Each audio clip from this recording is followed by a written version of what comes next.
Hello, it's me, Pavlo. And a few months ago, FiiO released a great player JM21 that became pretty popular because it offered all of Android features and pretty decent sound in small case and for really affordable price. But then FiiO released like a better version of JM21 named M21 or like more senior version because here you'll get better case materials, overall better build quality, improved sound and better battery lifetime. Of course, price also became bigger. It costs $300, but for this price you getting really capable player with tons of useful features like desktop mode and not that useful but still cool like hard case that imitates old tape players. I will show everything to you in this review, so let's have a closer look. Package is typical for recent FiiO products, pretty minimalistic but with nice polygraphy and attractive looking. Under this outer sleeve we can see the small advertisement of that feature with tape-like case. Then goes player itself and it goes with silicone case and with a glass screen protector applied. Then if we dig deeper, there is a box with accessories, but actually I don't think there will be a lot of different accessories.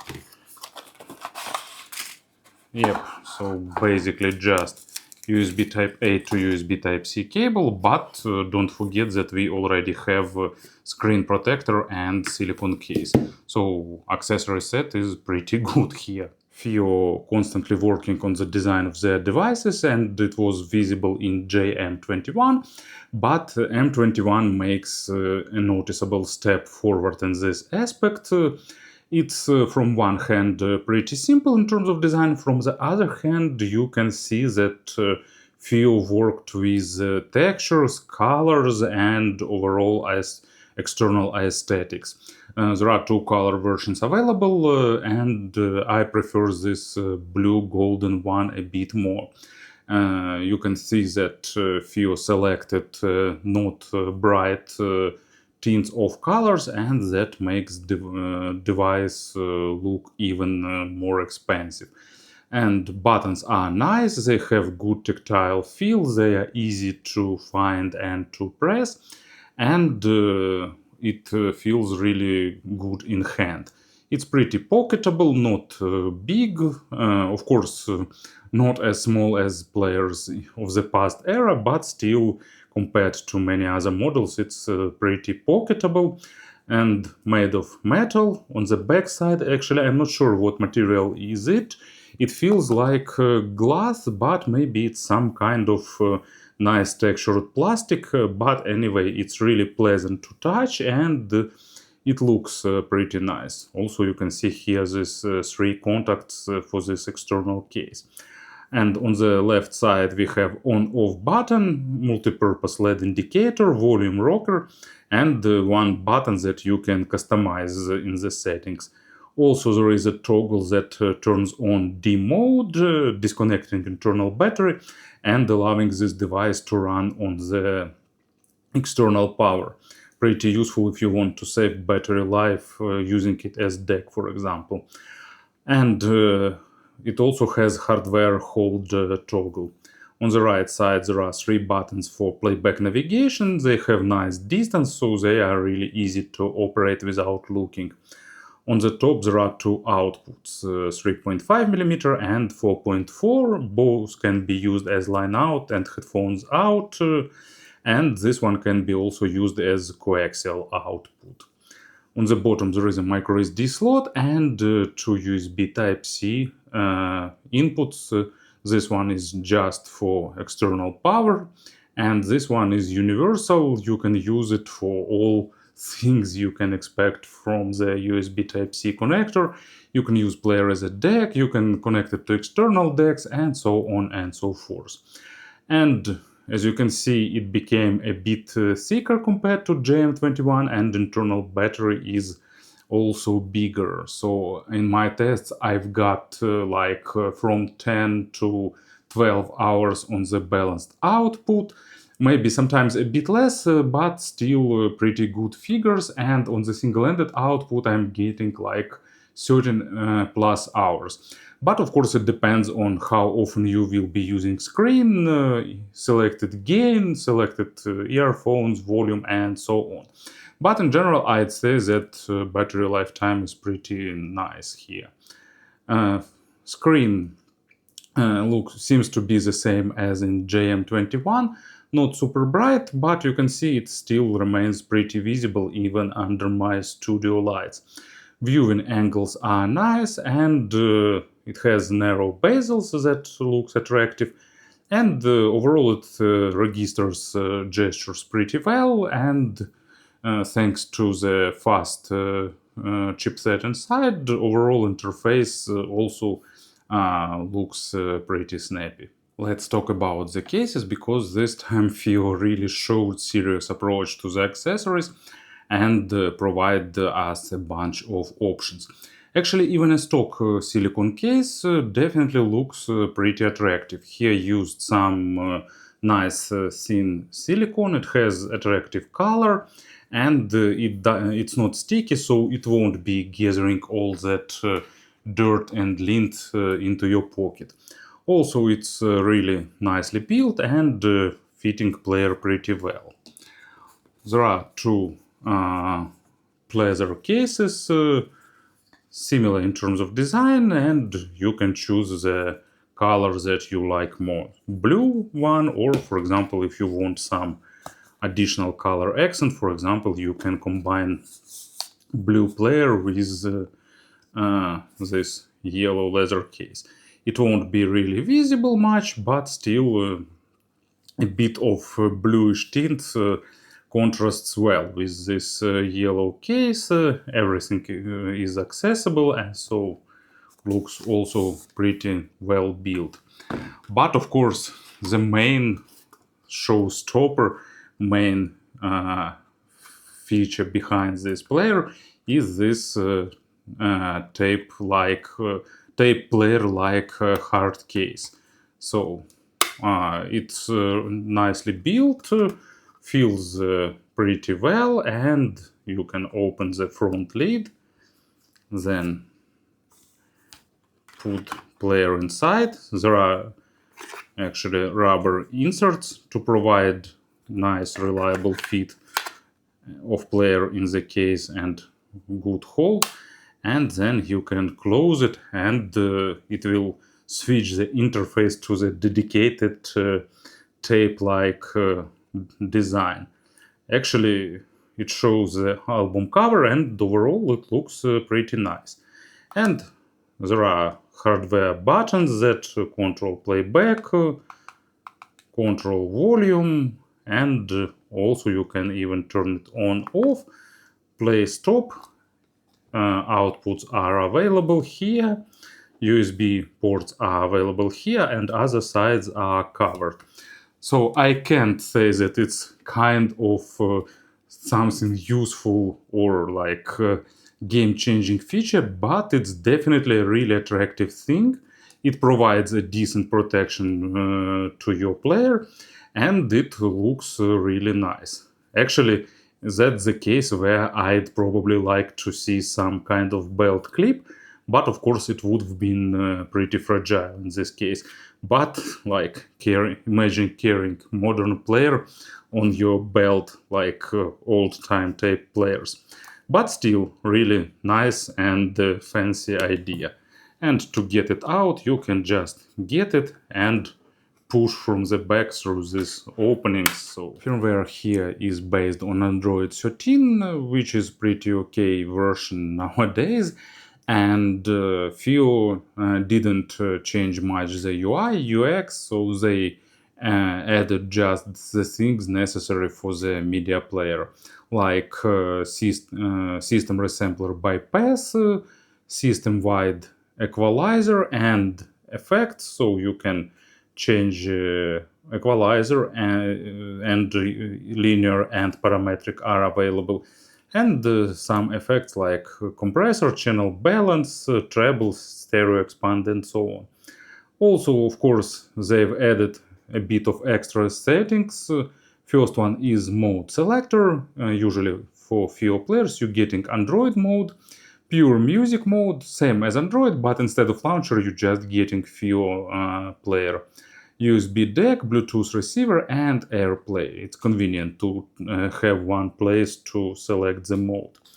In the audio settings you can select line out and headphone output, SPDIF out mode, you can select gain, low pass filter, what Bluetooth audio codec you want to use, and set quality for LDAC and LHDC. Bluetooth volume adjustment mode, channel balance, you can enable auto DSD upsampler. It improves treble a little bit, but hits battery pretty heavily. And also you can select whether volume on line out should be adjustable or not, equalizer, same as I shown to you. And also in the display settings you can select indicator light control, brightness level, and more interesting, in the global you can select one of these few tape modes with different types of tape design. You can select what you want to do for the multifunction button, power off timers, hold switch settings, volume settings, so that's it. And actually FiiO music player I won't be showcasing all its features. It's a really feature-packed player with all the modern things you can expect, with nice media library implementation, pretty smooth UI, all the possibilities like mass operations over music, and so on. Basically it does what you expect, it plays music, and of course looks kinda nice. In terms of sounds, there are no surprises here. Player is good. I won't be like hyping, saying like, oh my god, it's the best sound I've ever heard. No. We live in the period of time where players, almost all players, sound pretty decent, and M21 is not an exception. For good DAC chips and powerful amplifier, does their job, delivering nice, well-balanced sound, and player doesn't try to like being monitoring or analytical or something like that, and at the same time there is no some kind of coloration to make everything more fun or something like that.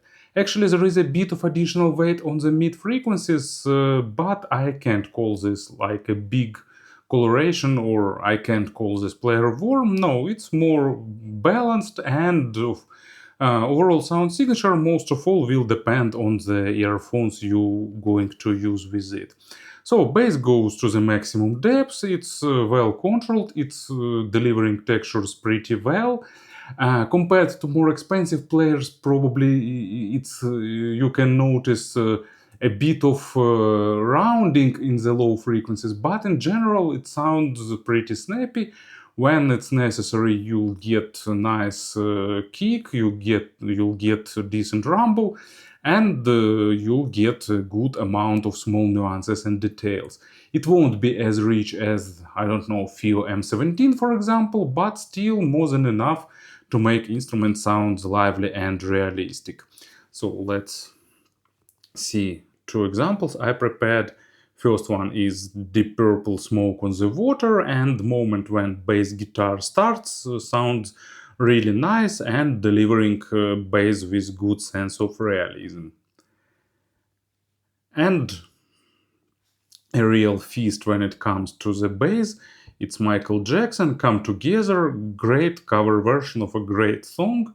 And honestly, I miss times where pop music was produced and recorded on this level of quality. And once again, you're getting nice, snappy bass, rich with nuances and details. Bass transition to the mids, and as I've said, mids has a bit of additional weight, but it's not like some kind of big coloration. You'll get a bit more velvety feel for the male vocals that hits the lower part of mid frequencies, And some instruments can get a bit of additional body, but also not too much. Overall, good balance between resolution, detalization, and realistic sounding. Because sources that goes far into micro details also sound not absolutely realistic and sometimes too clinical. Imagery stage is above average in width, and in depth, width is slightly better developed than depth, but depth layering is also pretty decent for this price range. It's not super critical for the quality of records, but better material will definitely bring you better results, and with this player you can invest your time in trying to find better masters, better remixes, and things like that. Female vocal sounds really balanced, not too forward, not too laid back. There is no attempt to make something more dynamic than it is, but at the same time, dynamics that is present in the record will be delivered really well. And first example, it's Judas Priest, Blood Red Skies. I really like this track. It's a bit unusual, and I remember the times when I've bought, if I remember right, it was a Ram It Down album with this track, and it definitely stands out from the typical metal with slightly more like industrial feeling, and it has nice mood in the introduction that is played really well by this player, a nice render of Halford vocals, and the guitars also sounds pretty realistic. And the second example, it's Hans Zimmer, Live in Prague, The Lion King, and this track really shows the ability of this player to build a nice stage for epic performance. Also, of course, not to be compared with some high-end players that cost like $1,000+, but still you getting a good sense of immersion into this performance. And treble. Also, I like the balance here. Probably they are slightly on the calm side of things, but not too much. When it's necessary, they have a good amount of energy, they have good splashiness, they show nice extension above average, not probably maximum, but close to the maximum one. Layering is kind of okay, which is also pretty good for this price range. Like, not bad, not great, so somewhere in between. Overtone saturation is pretty nice, and I prefer a bit more energetic treble, but I'm kind of exception here because I'm a fan of slightly more splashy treble. And if you're not a fan, it will be really good news for you, but still, when something is harsh, when something is accented in high frequencies area, it will be delivered in a noticeable way. First example, it's Louis Armstrong, Didn't It Rain, and it's a great record of the great track. I really like here this balance between Armstrong voice and all that chorus that goes to the treble area. And actually, this player delivers surprisingly good separation of all that voices in the treble area, because I've heard more expensive players doing it slightly worse. And second example, of course, this test won't be full without Sting, and Fragile is a great example of perfect treble work. It's lacking a bit of more rich layering here, but still it's rendered really well with a good sense of airness and saturation. Most likely in some near future I will be able to remove some parts of my videos, and the connectivity patch is one of the first candidate. Unsurprisingly, here you're getting nice, good black background with sensitive IEMs, no background noise, everything is silent on the low gains, and on the other hand, it has plenty of power on tap to drive vast majority of full-size headphones. Of course, we still have some tough-to-drive planars, some high-impedance full-size models, but actually Z models are created for the desktop amplifiers and big desktop decks and stuff like that. Here you have a desktop mode which can help with such load. It improves overall drivability, but still it's the portable device created first of all for models that are not super power hungry. But actually even full-size headphones like FiiO own models and even I don't know, I actually tried Mesa Empyrean 2 with it, and there is no issues with power. It's lacking level to drive Empyrean 2, but not the power. So in terms of power, it's also pretty great device. Speaking about the comparisons, of course, first and the most interesting player is M21. Here you're getting better build quality, you're getting better battery life, and in terms of sound, difference is not huge, but it's noticeable. And M21 is more mature, better controls the load with better transitions and sounding overall more better defined, let's say it. All that difference is not huge, but that small improvements in every aspect gives you that overall bigger improvement. And of course, main competitor is Hybe R4, also great player with nice sound. I did some comparisons, and to me R4 sounding a bit more forward. It's slightly tighter on the low frequencies, it's slightly more boosting dynamics on the mids, slightly more energetic in the treble, and this one is a bit more relaxed and slightly less pushing the sound forward. Subjectively, I prefer M21, but I think that R4 is also pretty capable player for those who prefer the different type of signature. And Ibasso DX180 is slightly more focused on the micro contrast, bit more highlighting small nuances, details, so suiting better for those who want more monitoring representation. And to summarize everything, M21 is a great player. It's compact with good battery life, great sound, and really nice design. So thank you for listening, thank you for your attention, and have a great day.